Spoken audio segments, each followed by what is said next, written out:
Beginning of autumn term 2015, I was teaching two sections of Intro to U.S. Politics to British university students. After addressing housekeeping issues, I asked if there were any questions from the students. In both sections, the first question was an earnest, trepidatious, "Do you think Trump could win?" This was 2015, after all, the beginning of the primary season. But despite my surprise at the question, my immediate reply was, unfortunately, yes, he definitely could, and he will if the Democrats don't nominate Bernie Sanders. I don't share this story to brag about my political prognostication skills, which otherwise are non existent, but to help frame the question of what populism is and isn't. My explanations to my students then about the dynamics of the 2016 presidential election are even more pertinent in today's election cycles in multiple countries. The corporate media loves to simplify election contests to a one-on-one battle and a fight based on personalities, not issues. In 2015, the media seized on each U.S. party's presidential nomination contest as being between the favored establishment candidate and the upstart candidate. It was Bush versus Trump and Clinton versus Sanders. The political pundits talked legitimately about an anti-establishment mood in the nation, and they labeled Trump and Sanders as populists. This label had some legitimacy in that both Trump and Sanders were in opposition to the party establishment and drew most of their support from voters outside the party mainstream. The narrative that both Trump and Sanders were populists was so prevalent that first-year students on another continent had picked up on it. But what did Trump and Sanders have in common, aside from running against their party establishment? In March 2016, the New York Times published an article by Michael Kazin asking how Trump and Sanders both could be considered populists when their policies were so different. The answer reflected many in the media and even in academia. They are both populists, despite their political differences, Kazin said, in that they both blamed the elites for society's problems and appealed to the masses for support to fight the elite. Chantal Mouffe, for example, sees Sanders as an example of a left populist movement and Trump as a right populist. But does being an anti-elite outsider who appeals to what Mouffe calls the popular classes define a candidate as a populist? I say no. Being a populist is more than grassroots popularity or running campaigns outside the political mainstream. However, my greatest concern is that the label populist has come to be an overly broad and empty term, and it needs to be clarified. Recent right-wing political parties and movements in the United States and Europe have been called populist by the media and parts of academia. I argue that this designation is misleading and that it obscures the social and political issues involved.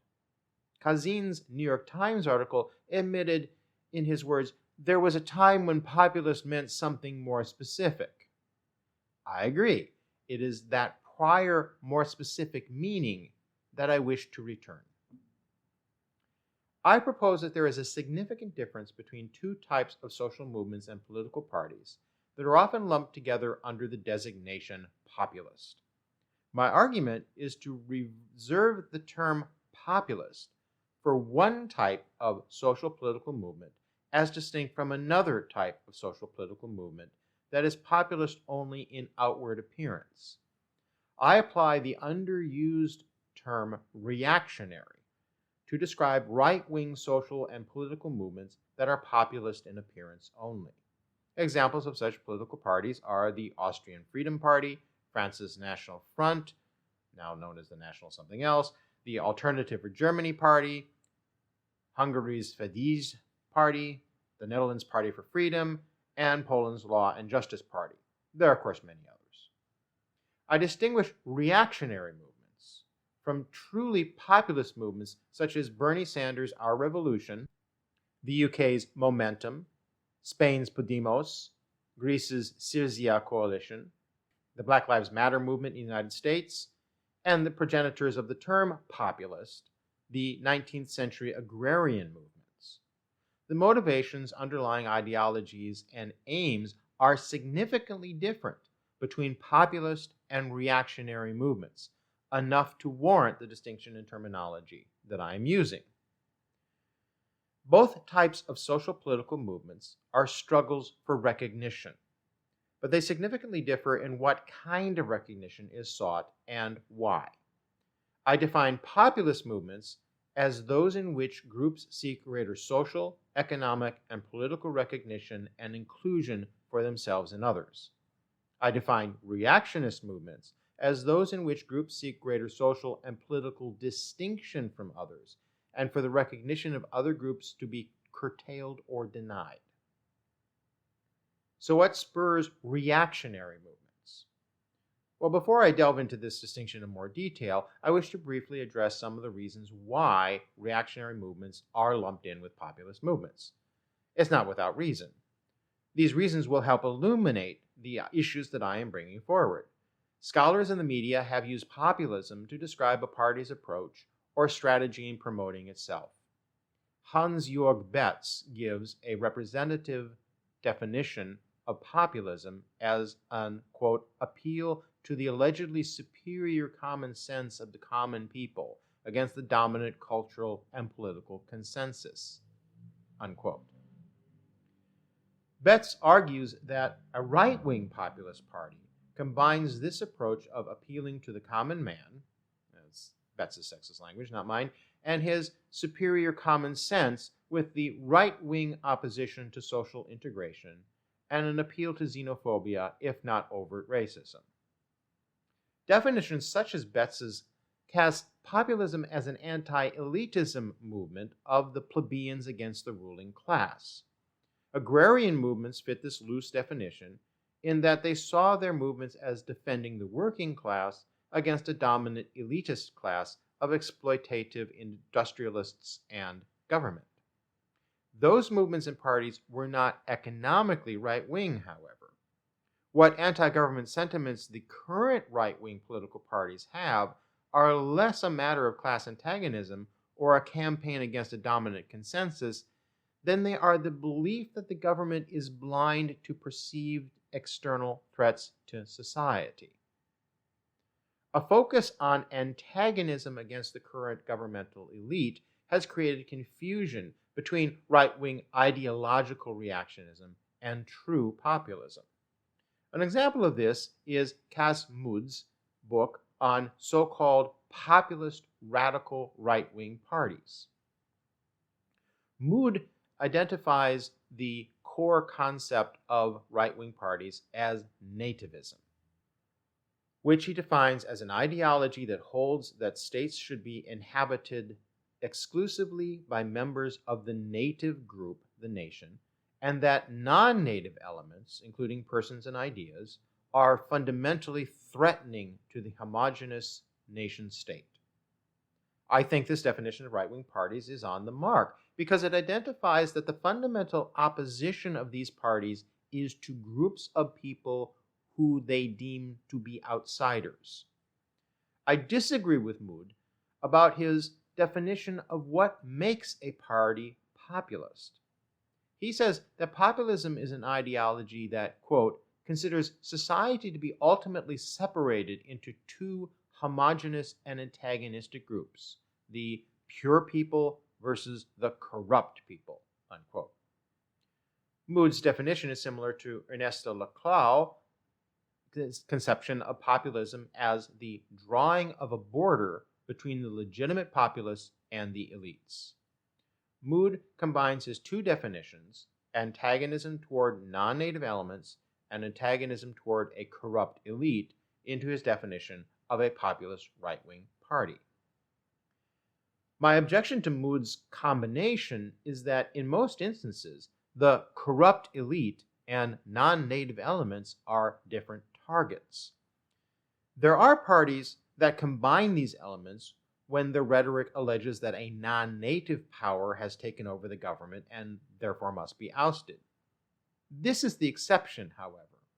Reactionary parties' primary target is non-native elements because their core motivation is that they must defend the homeland and its social structures from non-native elements that come from outside the social structure and corrupt the alleged purity of the homeland and their home world.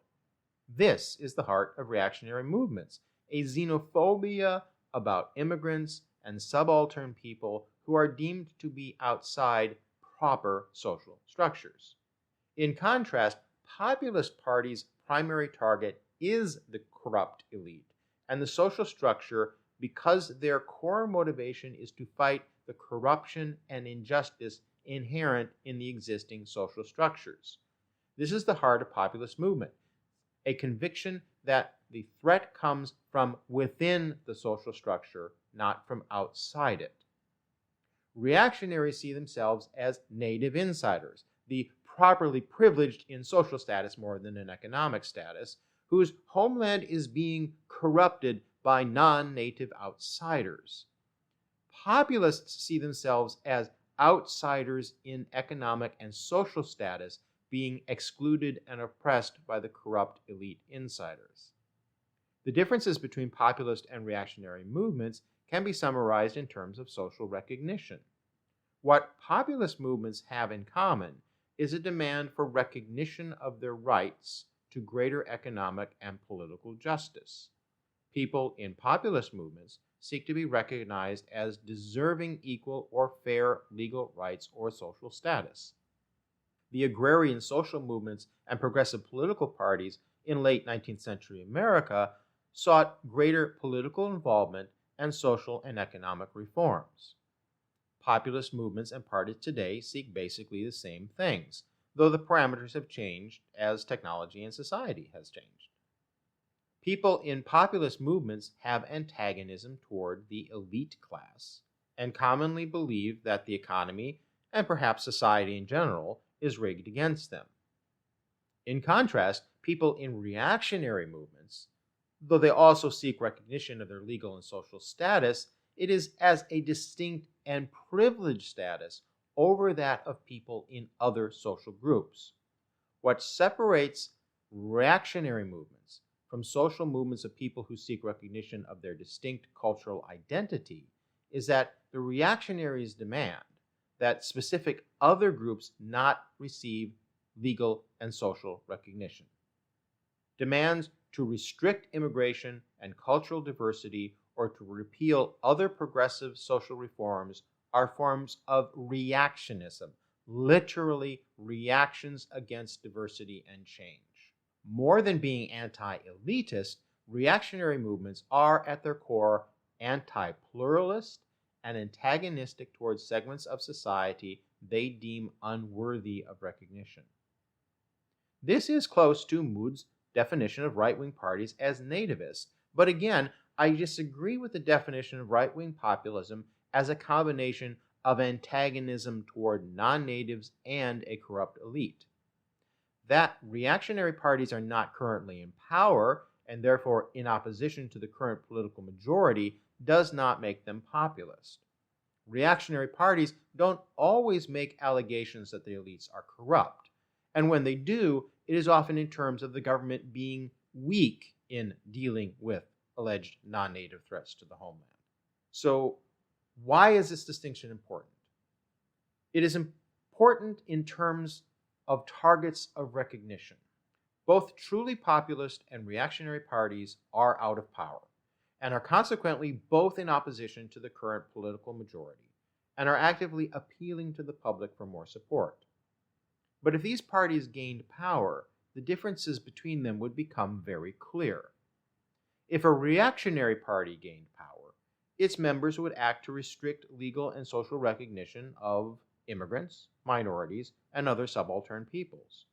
If a populist party gained power, its members would act to increase legal and social recognition of at least some subaltern peoples. Reactionary parties seek to shut down social discourse and reverse course on pluralism and diversity. A party can be considered truly populist only if it seeks for and practices increased social discourse, pluralism, and diversity. Going back to the question of whether Trump and Sanders are both populists, the differences in their policies shows that they are not, despite both running campaigns outside the political mainstream. To quote just one example from each, Trump promised, and acted quickly when in power, to withdraw recognition of Muslims by inflicting a travel ban.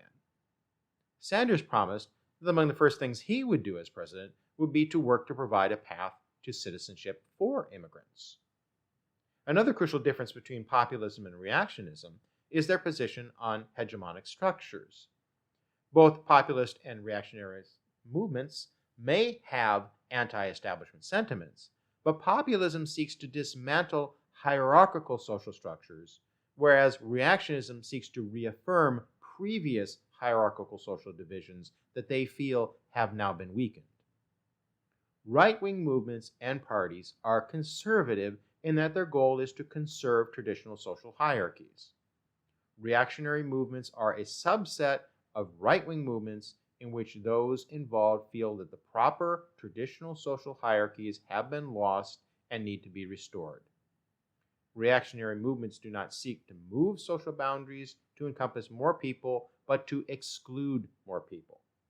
Populist movements are diametrically opposed to the right wing on this issue, believing that existing social, economic, and political hierarchies are unjust and need to be dismantled.